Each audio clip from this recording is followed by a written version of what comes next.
ఆకి అదాలత్లో సరోజ్ సమ్రాట్ అమ్జద్ అలీ ఖాన్ గారి మీద ఆరోపణ. ఆయన ప్రచారం కోసం మాత్రమే సాక్స్ వాయిస్తూ ఉంటారు.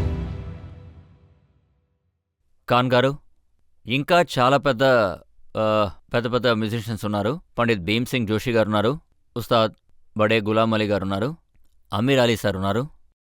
వాళ్ళు ఎవరూ కూడా మీరు మీ కొడుకుని ప్రమోట్ చేసిన విధంగా ఎవరూ ప్రమోట్ చేయలేదు. మన పిల్లలు టూత్పేస్ట్ ఏమీ కాదు. ఎలాంటి ప్రోడక్ట్సే ప్రమోట్ చేయాలని ఏమీ లేదు.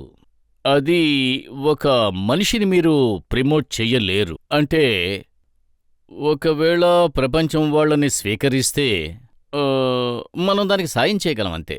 మనం ఎవరినీ బలవంత పెట్టలేం. ఇది ఒక తండ్రి కర్తవ్యం, అంటే తల్లిదండ్రుల కర్తవ్యం. అదే చెబుతున్నాను. పిల్లలు వాళ్ళ కాళ్ళ మీద అంటే నిలబడాలి అని. ఒక తండ్రి బాధ్యత పిల్లలకి నేర్పించడం, కన్నవాళ్ల బాధ్యత వాళ్ళని అవును. పెంచడం.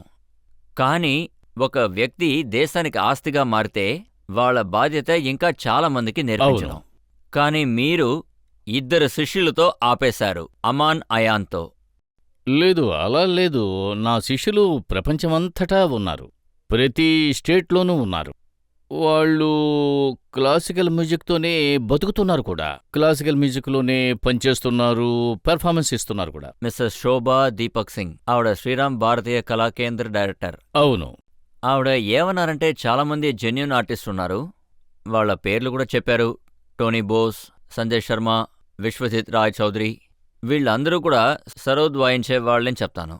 మీరు మీ పిల్లల మీద పెట్టిన శ్రద్ధ వీళ్ళ మీద పెట్టుంటే వీళ్ళు కూడా చాలా పెద్ద కళాకారులు అయి ఉండేవాళ్ళు.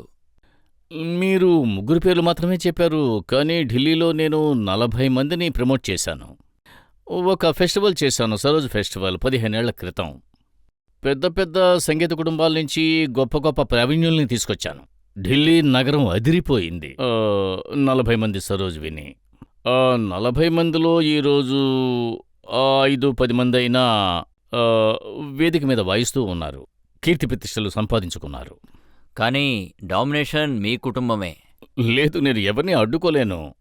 నేను వాళ్లకు ఉత్సాహాన్ని ఇవ్వగలను. ఒకవేళ వాళ్ళు అవుట్ స్టాండింగ్ టాలెంట్ అయి ఉంటే, వాళ్ళు బాగా వాయిస్తూ ఉంటే, దాన్ని ఏ గురువైనా సరే లేక ఎవరైనా సరే సువాసనని ఆపలేం మనం.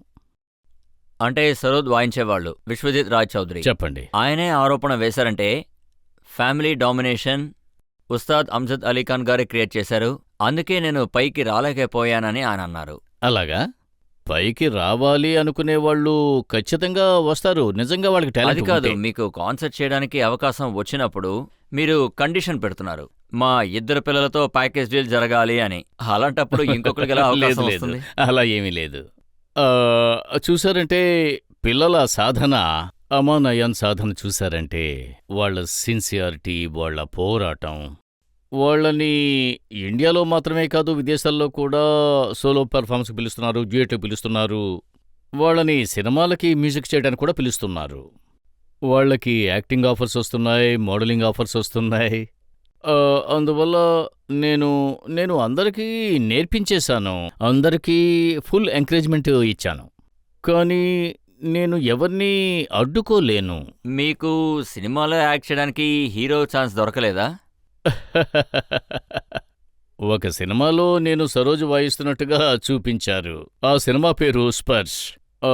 అందులో షబానా, నజరుద్దీన్ షా బ్లైండ్గా ఉంటారు. ఒక బ్లైండ్గా ఉన్న వ్యక్తి సంగీత ప్రపంచంలో ఉంటాడు, సౌండ్ ప్రపంచంలో కూడా ఉంటాడు. నేను సినిమాలో పనిచేయడానికి తగిన వ్యక్తిని కాదు. గుల్జార్ గారు ఒకసారి చెప్పారు, ఈయన అందం చూస్తుంటే ఈయన ఖచ్చితంగా సినిమాలో హీరో అవ్వొచ్చని చెప్పారు. ఇది ఆయనిచ్చే మర్యాద, గౌరవం. ఎందుకంటే ఆయన నా మీద ఒక 1 అవర్ డాక్యుమెంటరీ తీశారు కూడా.